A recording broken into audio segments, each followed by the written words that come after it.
Hey everyone, welcome to Morethanmeetstheseguys. This is a different episode because we're doing something that I've wanted to do for a long time. Ed had his Exosquad, and so I've also had Transformers, but we're gonna start doing Exosquad, I mean, and Ed had his Robotech. it's essentially it's the '90s Robotech is what people call it a lot. Yeah. There's a lot of you can see a lot of similarities there. Well, they even Um, sold the Robotech toys they did, under yes, the they did. Exosquad banner. So, They did. That's why I have infant shock troopers. That's why I have a Zentradi battle pod and the officers battle pod and Mm.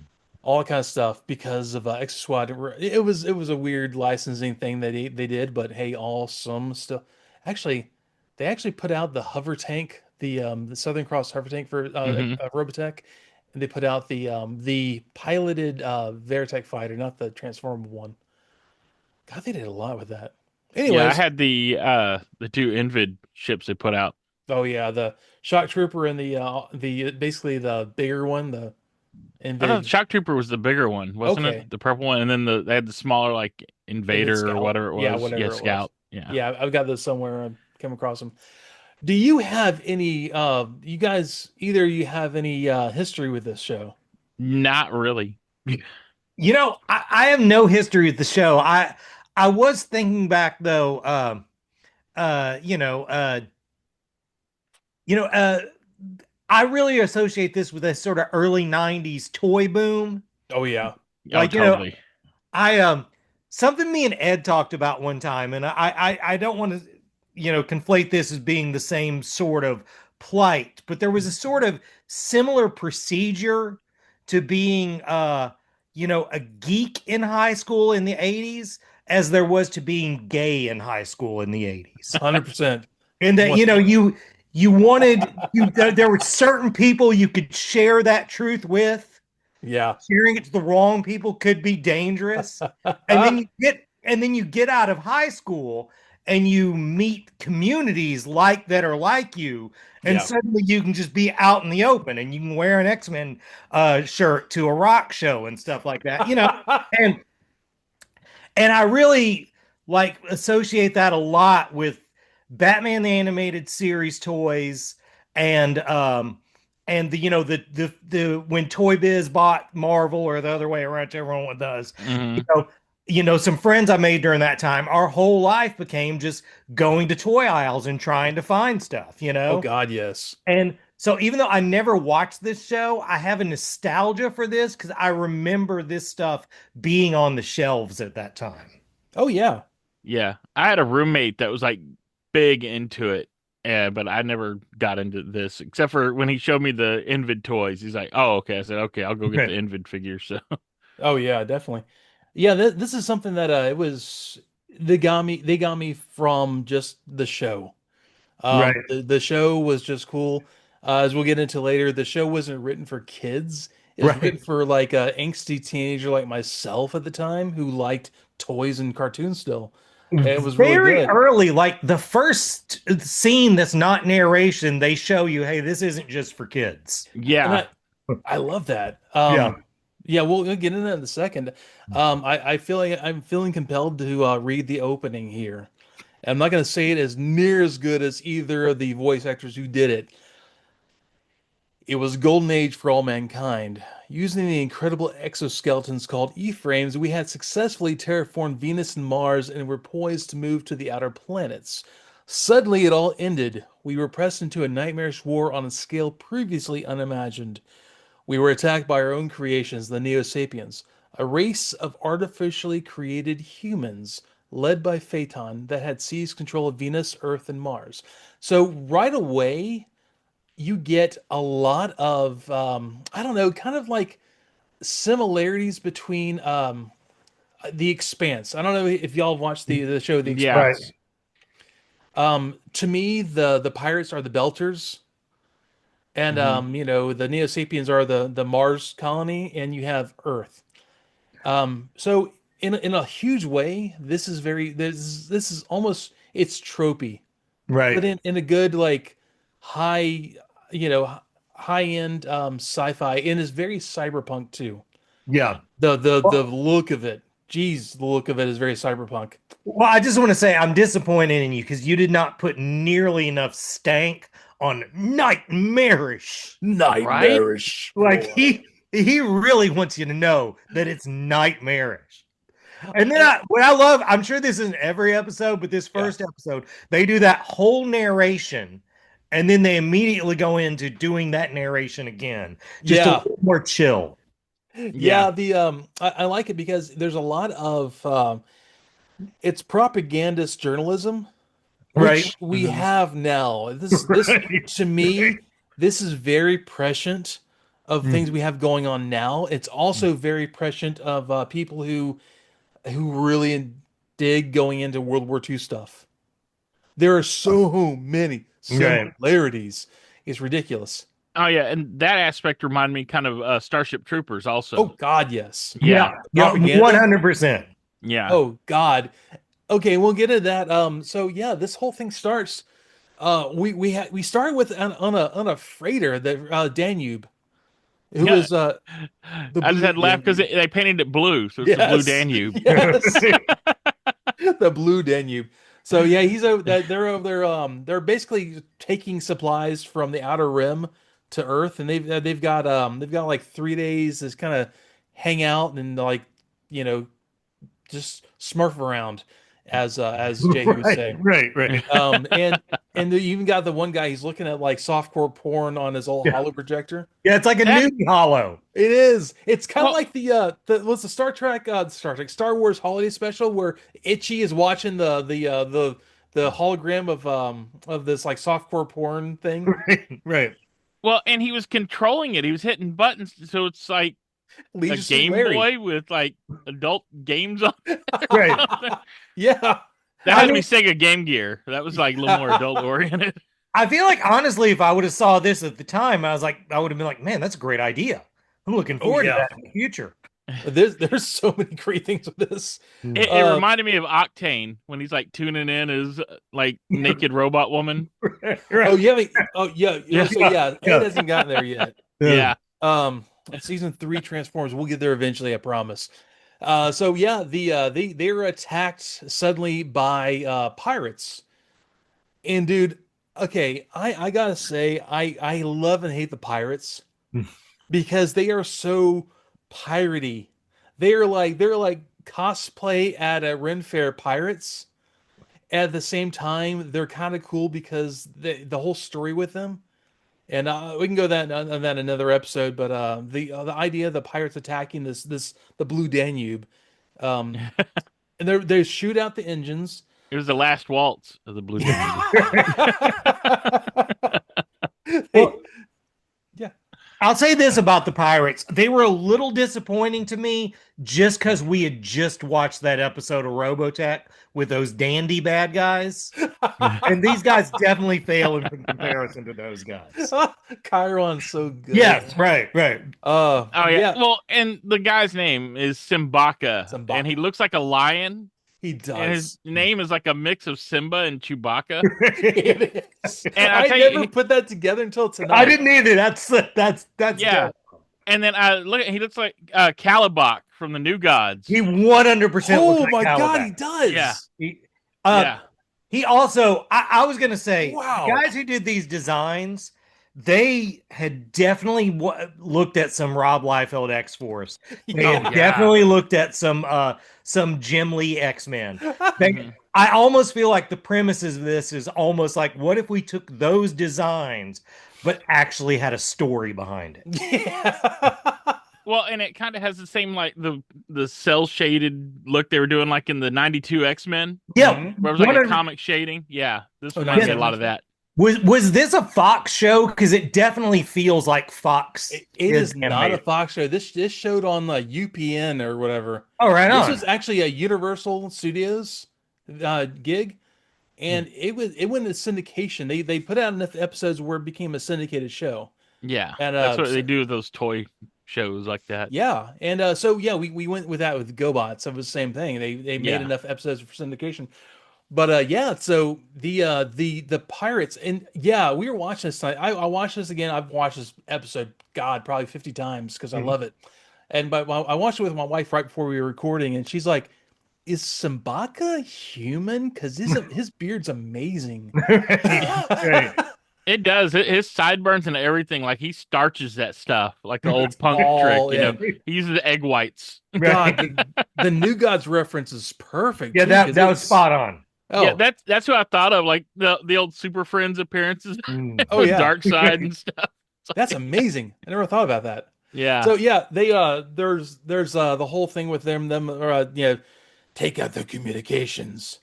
And I love Simbaka's voice. Simbaka over this entire show has some of the best one-liners. He just Right. says random stuff, and hopefully we get to that point.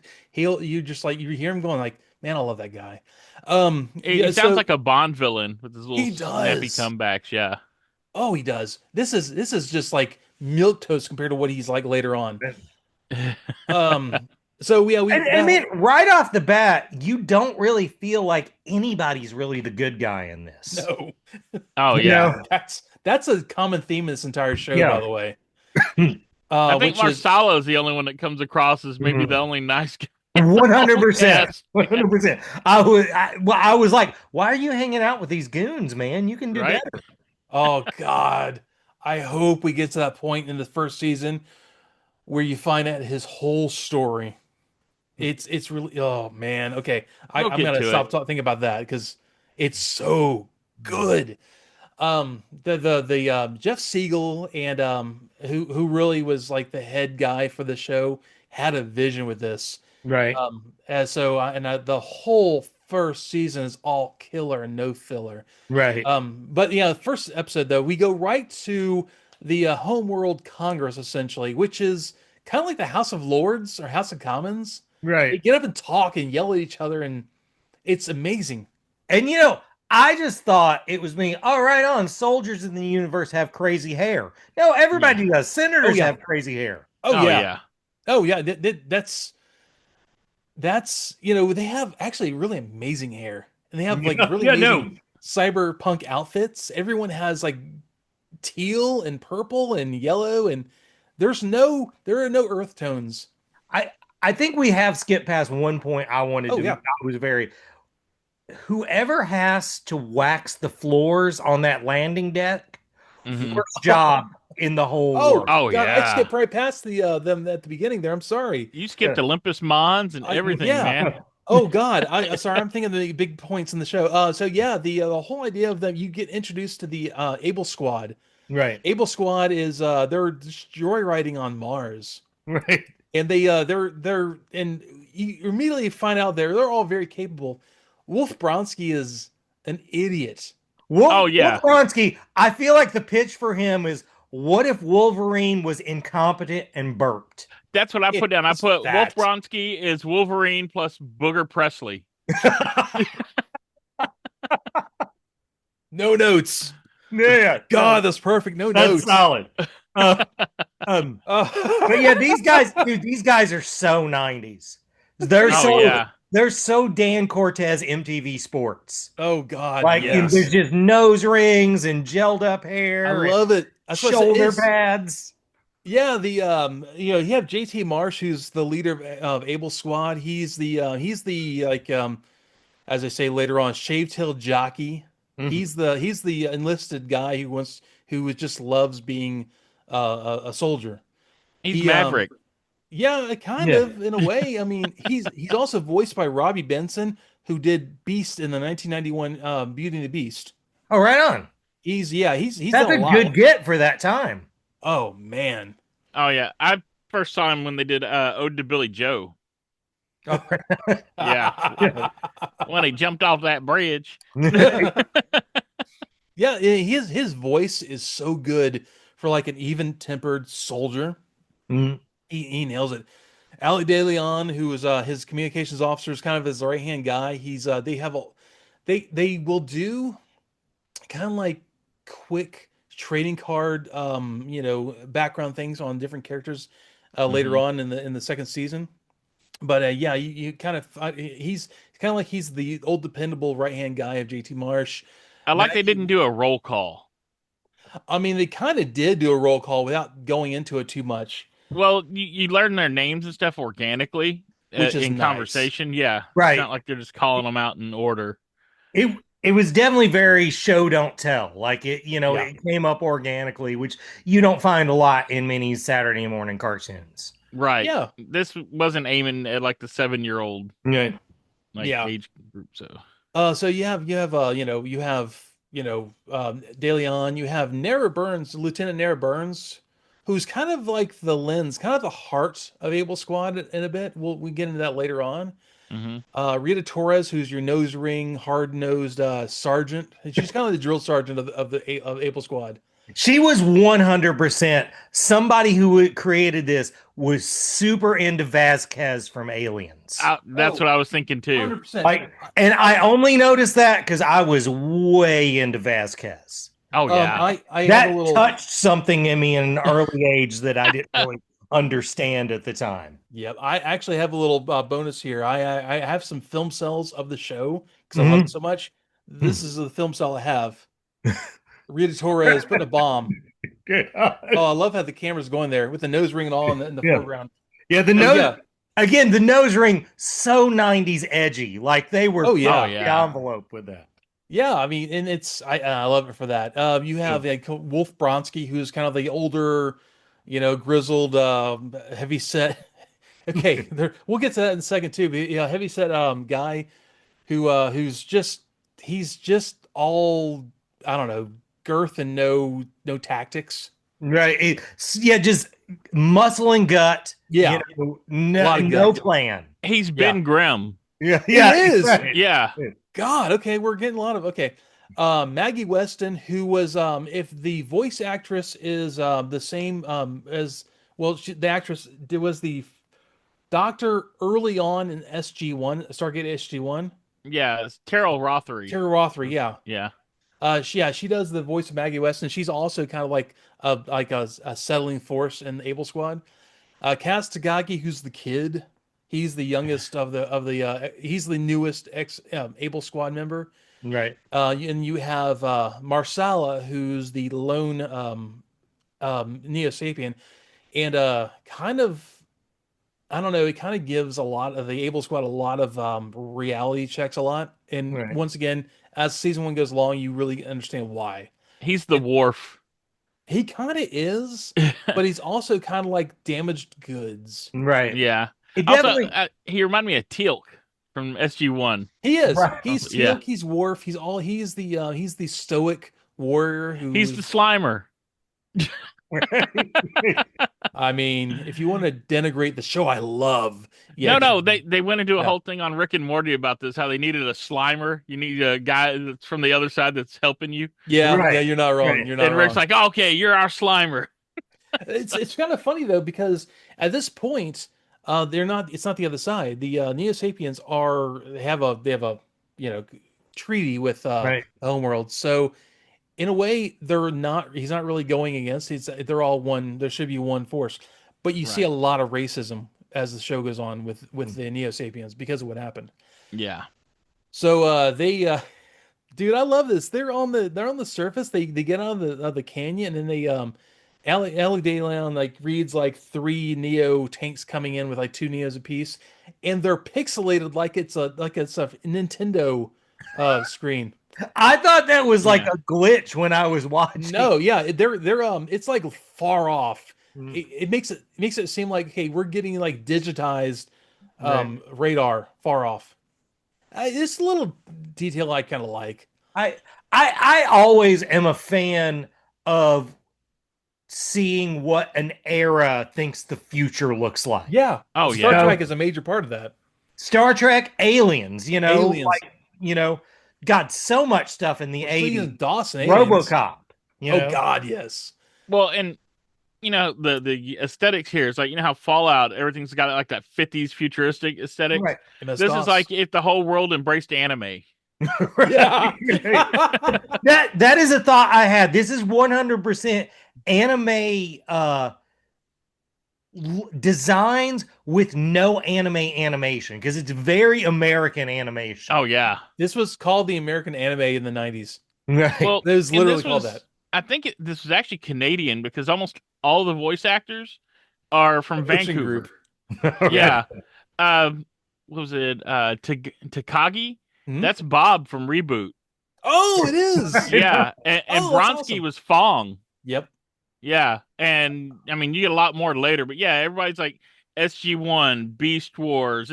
They all worked on anime. Like they did Right. Ranma one half. Almost everybody was on Ranma one half here. So Ranma one half. Something I've never thought of in a while. Yeah, okay, so we go to the Congress finally after we introduce Able Squad. Sorry, guys. I actually that was an important part. I skipped right over because I was thinking Right, how Right. are we gonna do We're back to them, and they still have crazy hair. yeah, didn't they go to the land. Danube first? No, actually, we the Danube happens after they visit the Danube, like they go to rescue. It Yeah. happens after the Congress meets. Oh, okay. Yeah, I got pretty that sure it backwards. does. Well, we'll get there. Yeah. The Congress is there. They're all fighting. They're like doing the House of Lords, House of Commons things, and I like kind of appreciate that we got tired of having the, you know, the decorum of the American Congress. We went straight on to the British Parliament for the homeworlds, and It they're looks all like they're putting Captain Stern on trial again in there. Stern. I got an angle. So yeah, man, and I love how Phaeton stands up as this powerful speaker who has patience. He has like this timbre to his voice, and it's Richard Newman who is Rhinox on Beast Wars, Right. and I'm sure he was a lot of other things. I love his Phaeton so much. He handles it so well. He is controlled, he's calculating, and he basically says, let them be gathered in a great armada to go attack the pirate Scourge." And they're all like, "Yeah." Immediately, he was my favorite guy. I hope he doesn't turn out to be a jerk because he was like, I Phaeton, want to see more of this guy. you want to like Phaeton. Trust me. It's the Neo Sapiens are some of the best characters in the show because it's not that they're emotionless. They're like Vulcans, but with almost like Klingon ambitions. He had like Right. a devious look about him when he He said smiled. that, though. He's Yeah, like, he broke the fourth wall for a second there. he like looked over like, yeah, I'm Yeah. doing this. I mean, definitely, I was getting like Roy Batty vibes from him. Yeah. Mhm. Yeah. That's another one I was going to say is that the Neo Sapiens, the whole angle reminds me of Blade Runner. Yeah, there's Oh, a yeah. very heavy Blade Runner thing in this. Totally. Yeah. There is a lot. Like Cyberpunk is very heavy in this. Yeah. And this was nearby, so I could grab it. Dude, the figures are really cool still. I remember them looking really cool on the shelf, and Mhm. I can remember those figures still being like in like KB in like the late '90s. And Oh, stuff. yeah. Shouldn't have been. They should have been because they were like great, and the figures are like miniature GI Joe figures. Mm, That's of course Rita Torres. that looks great. It's fantastic. The detailing is fantastic. They're like 2/3 of the size of a classic GI Joe figure. Mm. They're the same posability. Everything's fantastic. The E-frames are great. You wanted to collect all of them, and I almost had all of them, but Right. that's not really important. But so we go to back to the Exofleet after the whole thing with the Homeworlds Congress, Right. Mhm. and you have a really kind of sweet, nice, almost, I don't know, it's kind of like the heart of the show where Nara Burns is giving a goodbye letter to Yeah. her parents and her brother. Yeah. It was almost like, hey, when you read this, I might be dead, but she didn't Well, say actually, that. well, hold on. This is my fault. I think I skipped past the whole rescue of the Danube. Yeah. That's There's right. a Yeah, lot it was going on in this before. first episode. Yeah, so they go and they launch they come back to the ship, and JT and Nara Burns are last to run up with all the officers of the different squads, and you have Captain Marcus, who Yeah. sounds like Arlie Ermy, and Yeah, that's Richard Newman also. He's doing like his angry tankor. he is except Rhinox with a voice, little yeah. southern stank on it. Yeah. Who told you could have maneuvers in the Mars territory? The Neo Sapiens do not appreciate that. That That definitely is what set up giving him the sort of Maverick vibe. Is there Oh with Yeah. and so yeah, when they He's run up buzzing the tower. afterwards, yeah, exactly. it's kind of cool because Captain Marcus is all about like brute force, and he's very like he's a crayon eating marine kind of like Right. mentality. Where Admiral Winfield is the tactics guy. He's it's good that he's in charge of the exo fleet. Yeah. So this is on the exocarrier Resolute. Yes, Resolute is Yeah. the main exocarrier of the exofleet. And here's something that's weird. Okay, Marcus is in charge of the Resolute, Uh-huh. which is an exocarrier, but he doesn't seem to like Mm-mm. the E-frames at all in the pilots. Like No, he doesn't like his job at all. he hates shaved tail jockeys. He wants to use big guns, and he thinks that, the exofleet he thinks the carriers and the battleships are big enough and strong enough to take care of anything that he has to deal with. But he doesn't understand like battlefield tactics because he's probably had control of ships. Right. He's never been an exo trooper, so he probably joined up. Okay, if anyone's a Marine here, I'm sorry, I'm not trying to denigrate you at all. This is a trope. He sounds like an enlisted Marine who went right to being an officer who never Right. actually had to be a grunt. Right. Right. Who He so likes he sledgehammers, not scalpels. Yeah, exactly, exactly. He's Big guns work. right. He's Frank Burns. Yeah. Yeah, You know? he really Like is. he's a company man. But he doesn't actually know about the thing that he's doing. Yeah. Right. Yeah, exactly. He does not like a scalpel. But the thing Right. is, in space in certain areas, you need a scalpel. So he's not the guy you want running the exofleet. Spoiler for that. Um, the so yeah, they and Admiral Winfield he comes behind him and says, "Actually, Captain Marcus, I gave him the orders to go and run drills on Mars." He's like, oh, yes, of course, Admiral. And after the whole thing, they say like Winfield tells Marsh that he needs him to go take care of so you're looking for survivors on the Danube, and to take the basically the ship like scout ship kind of thing. Yeah, Which because they got the distress call from him. yes, they show that at the beginning, like that the Sabaka and his lieutenant or whatever coming onto the ship. Um, I like one thing I like about this, which is another nod to the Expanse, is you don't have ships that are aerodynamic because you're in space. Yeah. Right. Right. Like Star Trek, you don't have ships that are going to be able to go through atmosphere because you're not expecting to go in the atmosphere. Right. So the scout ship, the rescue ship it's like a block with little engines that are pivoting on it. Right. Well, even the I- Danube, it reminded me of the Cygnus from the black hole. It See, really it is. reminded me of Space 1999. That's Oh, yeah, I exactly can what it see reminded that. me of. Space in Yeah. 1999. It is completely like that. You can even see shades of 2001. 100%. Yeah. Yeah. Okay, early sci-fi. Yes, guys, I get it.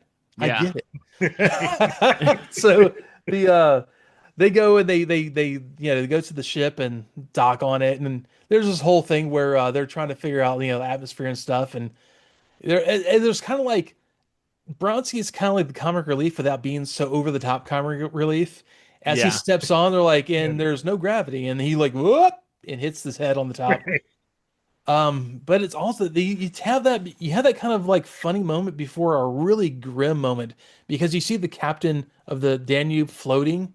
And Yeah. he sends Takagi to go check him out, and Takagi he's young, he doesn't really have the words for it, and Marsala comes up behind him. The captain's dead. He I didn't mean, make that it. was real heavy for Saturday mornings, man. Yeah. There was a pulse checking. There was even when we saw the pulse checking, you're like, oh, that dude's dead. Mm-hmm.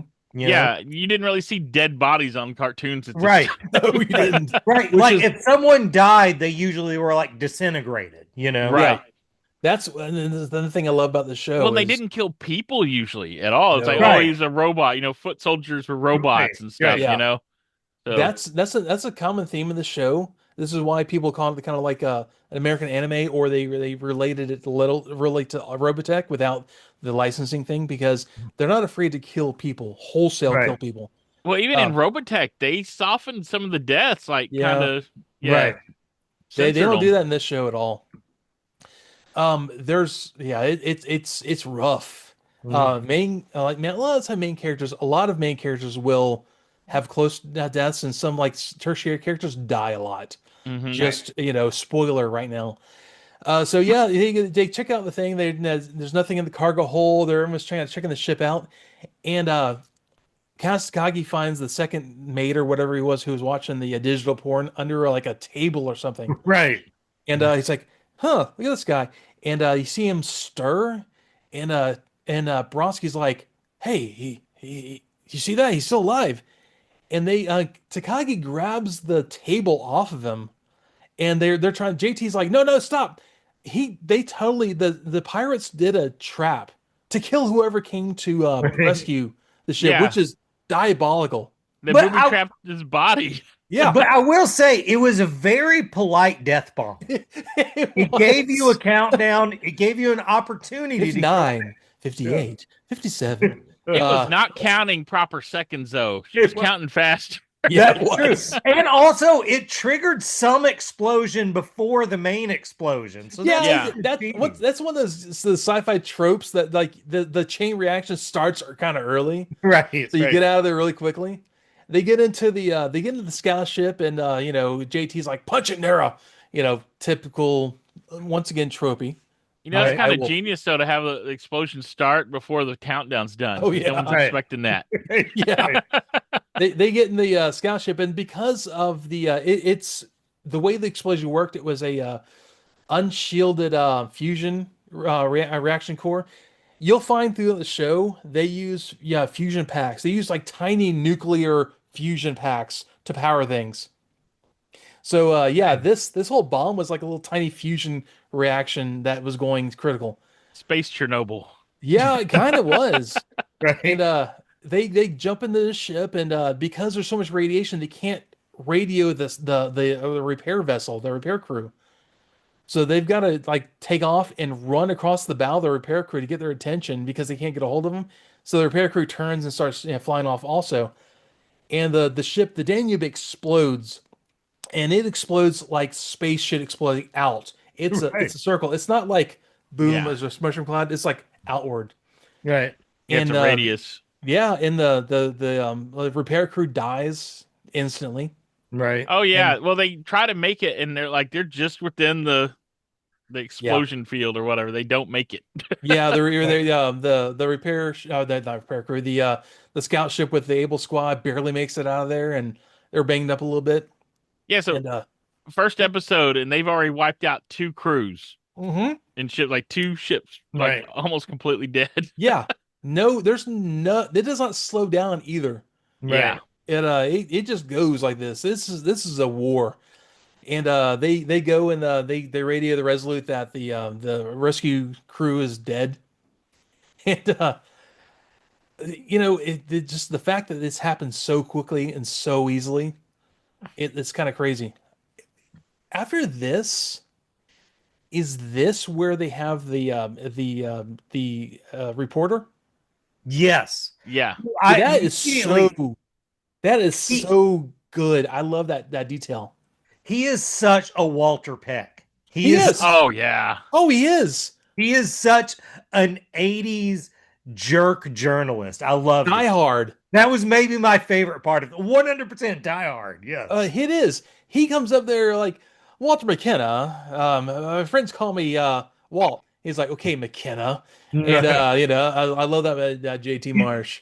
And he Right. says it's so it's word that one of your crew members or one of your squad members cost that repair crew their lives. It's like, and he covers for Kastakagi because Kastakagi, he's essentially a 22-year-old kid Right. who Yeah. just joined Able Squad, who just came out of basic.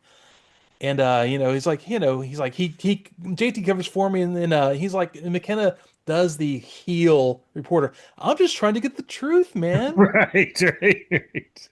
Right. And JT's like, hey, he This responded. guy 100% works for Space Hard Copy. Oh Oh God, yeah, yes. Yeah. He a current affair. Yeah, this is space a current affair, exactly. Right? this has such RoboCop themes. Yeah, yeah, Oh yeah. He Oh, kind of reminded me of Hector Ramirez also. oh yeah. man. 20 questions. You sure this funding's being used properly? Right. He is Hector Ramirez Jason, yeah. And Yeah. he's got his little hover camera with him too. He gets in the face of all the crew members. And you see like Kastakagi, he's just like he's shaking his head. He hates this. He has his hands in his head in his hands because he knows he's the reason why it happened. Yeah. It's kind of nice to see the anguish that he feels. He feels guilt over what he did because he just didn't know. He didn't have the Right. experience. He's been on the job like 1 week and he's already got Yeah. PTSD. Oh God, yes. He's seen what war does, and he's just not handling it well. And yeah, so they file out and they leave because they're not talking to the press. Yeah. The free press is not always nice, but it's the press. Right. Yeah, and yeah, so he leaves out of there, and that's when Nara has her letter, her videogram to her family. Hmm. And it's really kind of nice. It's very Space Above and Beyond also. I don't know if y'all watch that show. Oh yeah, I had that written down in my notes. Space Above and Beyond for sure. It is, and I haven't seen the entire show, but it's very Space Above and Beyond because you don't know what you're fighting against. You don't know what you're doing, and you're Nara Burns is almost kind of like she's almost Kaz Takagi, but she went through officer training also. She went right into being a sergeant, Right. so or lieutenant, where the others were like enlisted. So Yeah. she's young. She still has her teddy bear, and I love that. Yeah. It's kind of like, once again heart of the show, Right. Hmm. and it's kind of nice.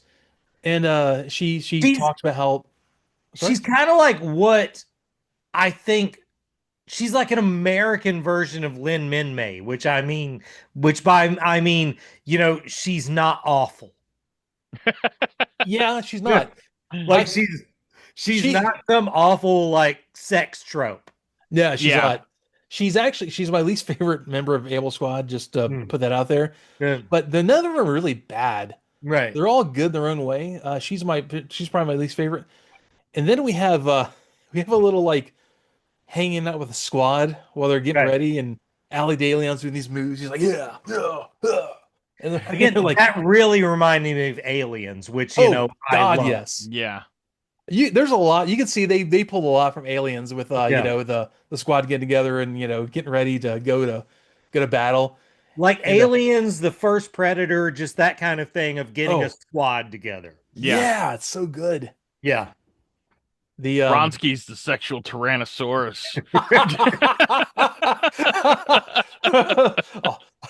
a god smurfing sexual tyrannosaurus. Yeah, man, they're in there watching, and Kaz is like, man, look at his moves, Bronsky. He's like, yeah, some people have to train. He's over there drinking a beer and burping. Yeah. I I'm love just gonna go ahead and say Bronsky is awful, and he's also my favorite. Yeah, Right? he's so good. Yeah. He's all of us. Yeah, exactly. And there's Maggie's bringing in like this huge like massive cargo thing, and she's like, I love the dad joke in this. Like, can you guys give me a hand? They're like, Right. Oh yeah. very funny. I got comedians, and like Marsala comes up because he's an ogre. He's a half orc. He Right. picks the thing Yeah. up. He's like, permit me to help you, Lieutenant Weston. Mhm. And he goes and puts it in there. And then like there's the the thing that Kaz says, because we've already been spoiled from the intro. Like, a good thing those Neo Sapiens are our side. And Bronsky's like, oh, not a big deal, kid, or whatever he says. Right. We already even with intro the show on when they redid it as like streaming. I bought it the first season on Amazon, and it kind of has a second season intro which tells you all about that the Neo Sapiens rebel. Right. So you kind of know what's happening. But this I almost feel like this is like, let's go back a little bit, tell the story how we got here. So yeah, and they tell about the fact that there's a lot going on. There's these guys are kind of getting this is how they act amongst themselves. I kind of appreciate that. Um, Did we cover that Marsala is Gary Chalk? no, we have not. I was Yeah, gonna that's get to that. Optimus Primal. Yes, he is so good as Marsala. Yep. He has some of him, Phaeton, and well, I think him and Phaeton, who is Richard Newman, they have some of the best monologues, and they do a Hmm. really good cut British accent while they Right. do it. And he Marsala is essentially Spock, Yeah. Right. and but in a very like half ogre, half orc kind of way. I'm Uh, gonna be very disappointed if somewhere in the series someone goes, "What's the matter, Marsala? Chicken?" what is a chicken? I Um, Yeah, I can see Bronsky doing that, like doing his best flea.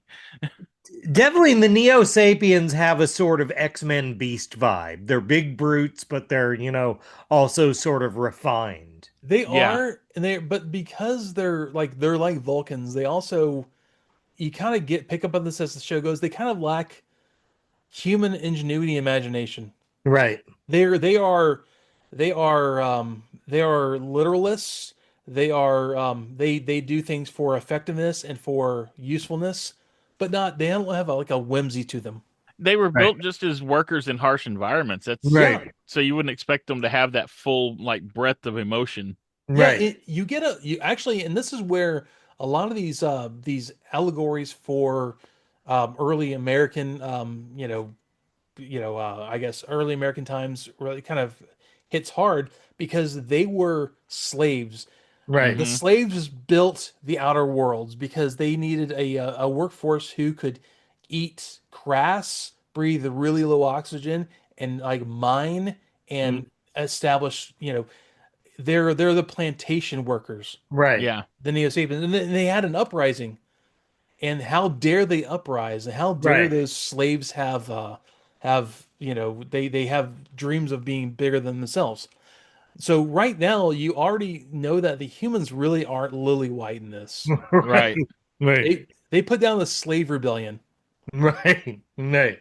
Well, and you had this same trope in Space Above and Beyond with Mhm, the artificials or whatever they mhm. call. I forgot what to call them, the androids. Yeah, Yeah, essentially the same thing. yeah. Right. And this came before that. Like Yes. this was a couple years before Space Above and Beyond. So Yeah, and I almost feel like this is like I don't know in the zeitgeist or this is in the thinking of early 90s where we became more aware of the fact that people are trying to downplay a lot of like slavery Right. and hmm the bad parts of being an Right. American. We yeah. weren't all lily white, Right. and I appreciate that.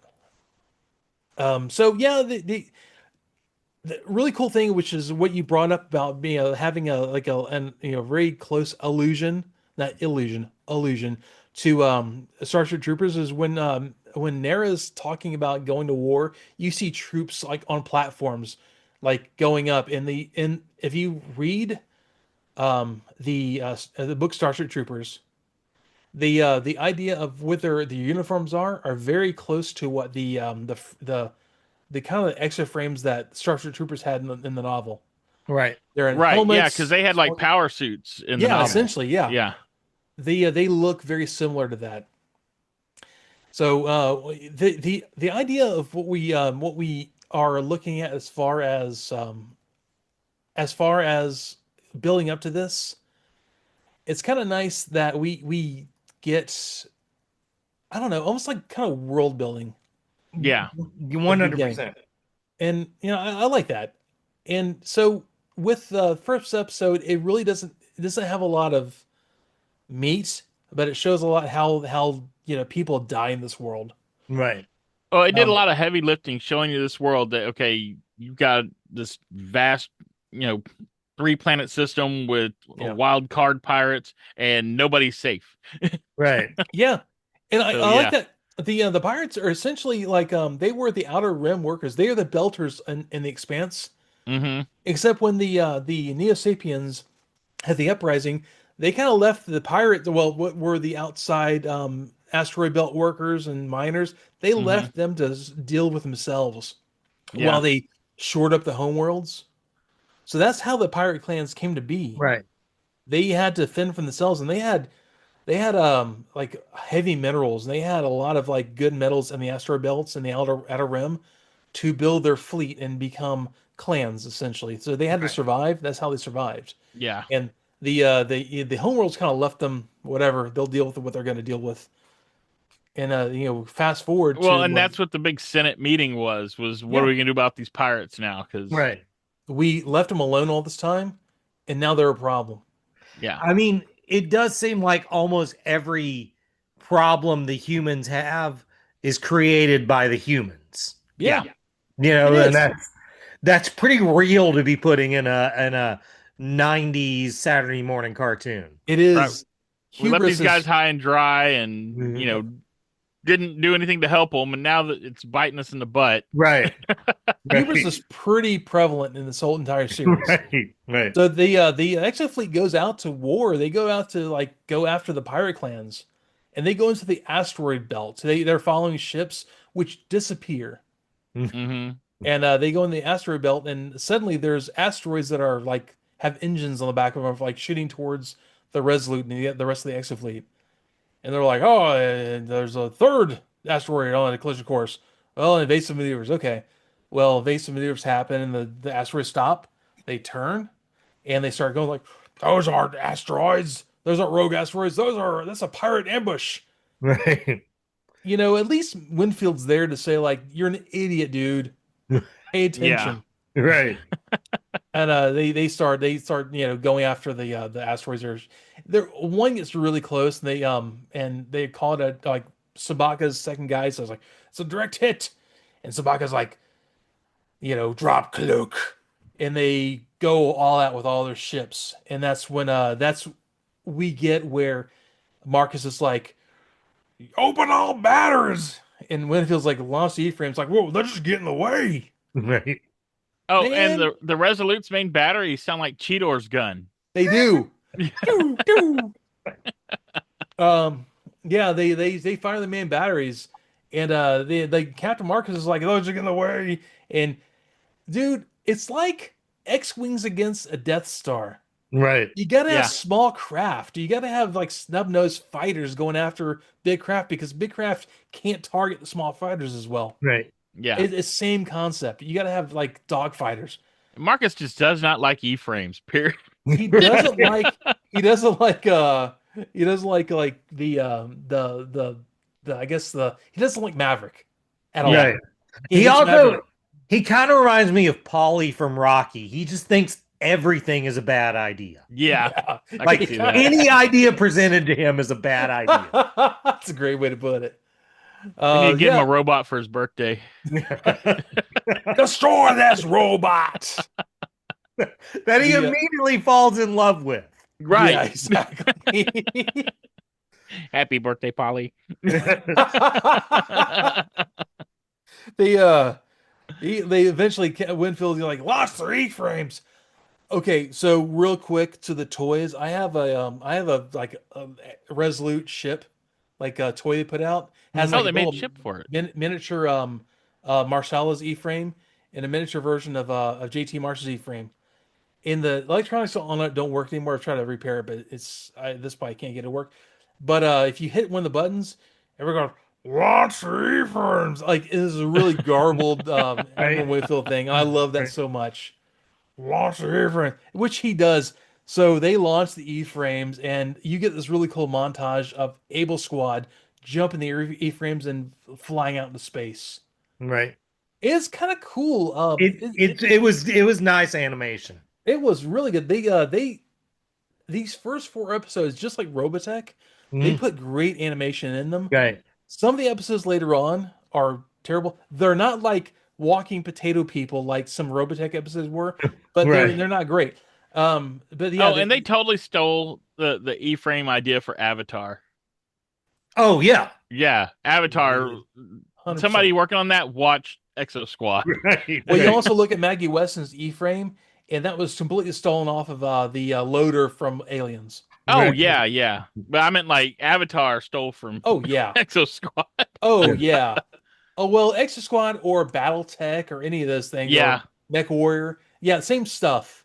You Well, know, just the way they're basically standing in the open cockpit. yes, you're not wrong. That's Right. The only other place I've seen that was on Exosquad. Yeah. Well, and I also feel like that third Matrix movie maybe lifted that stuff too. Oh, totally. Yeah. Yes. Yes. Though I love that E-frame and the third Matrix movie. That thing was cool. Yeah.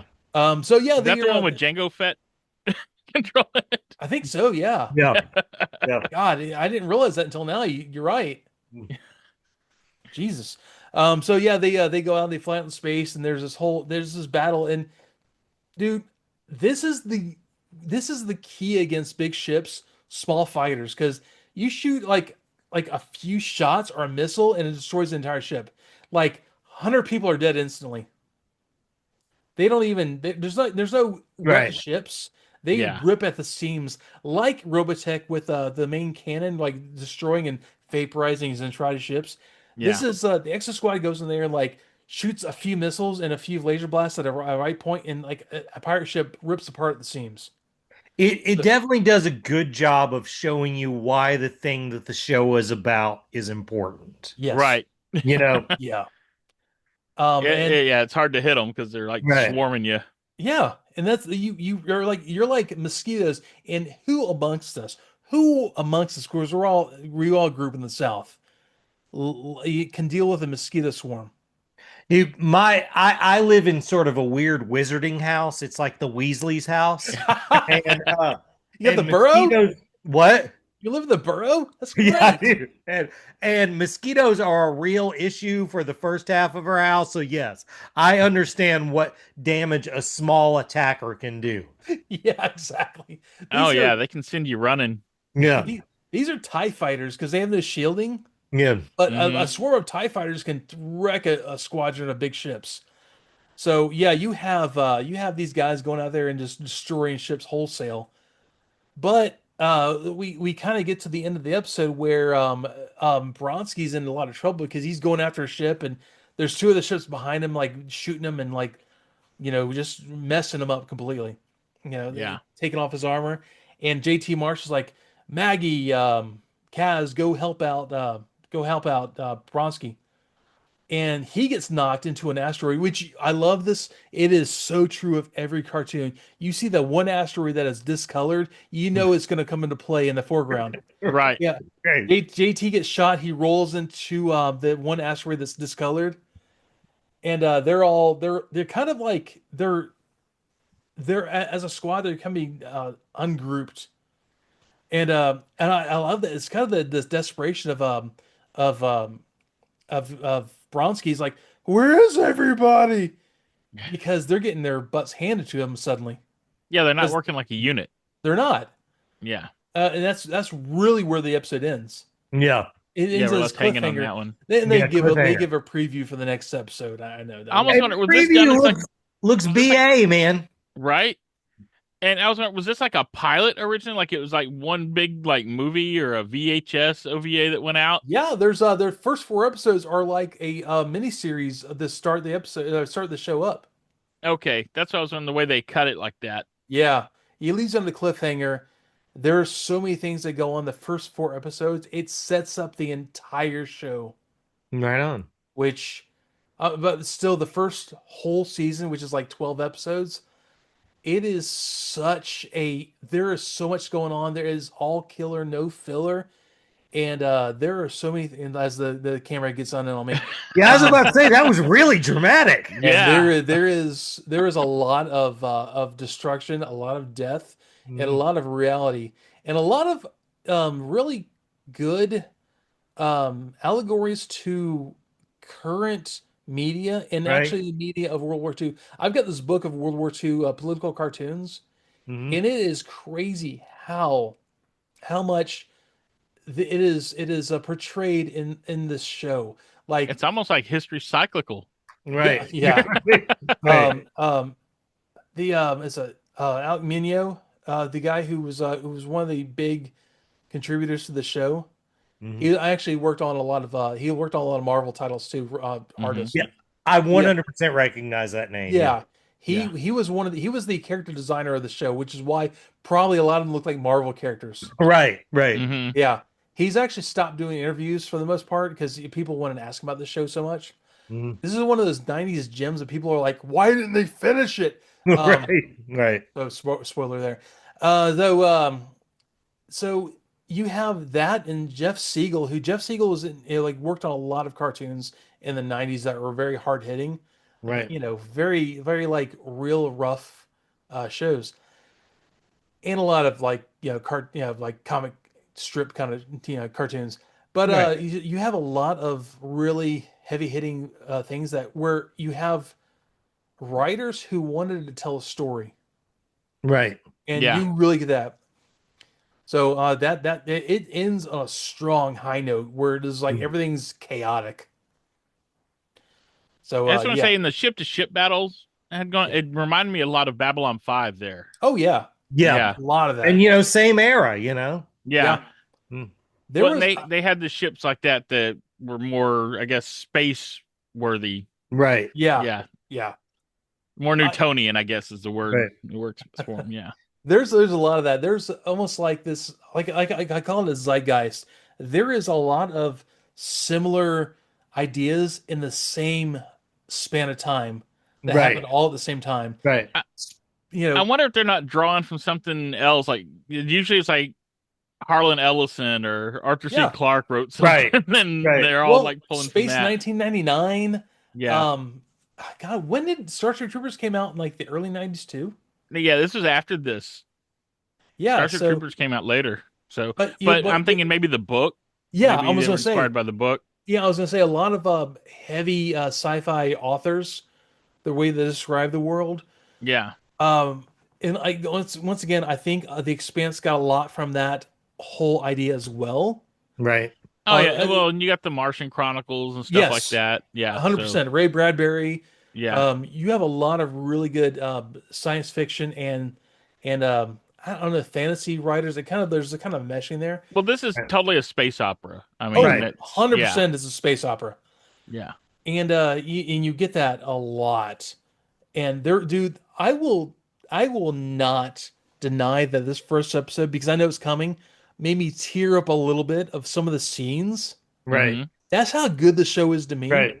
I got emotional. So I can't wait for how things go. So I want as we watch the show, think about the atrocities of World War II, Mhm. the aftermath of World War One, which is you see a lot with the Neo-Sapien Empire. Yeah.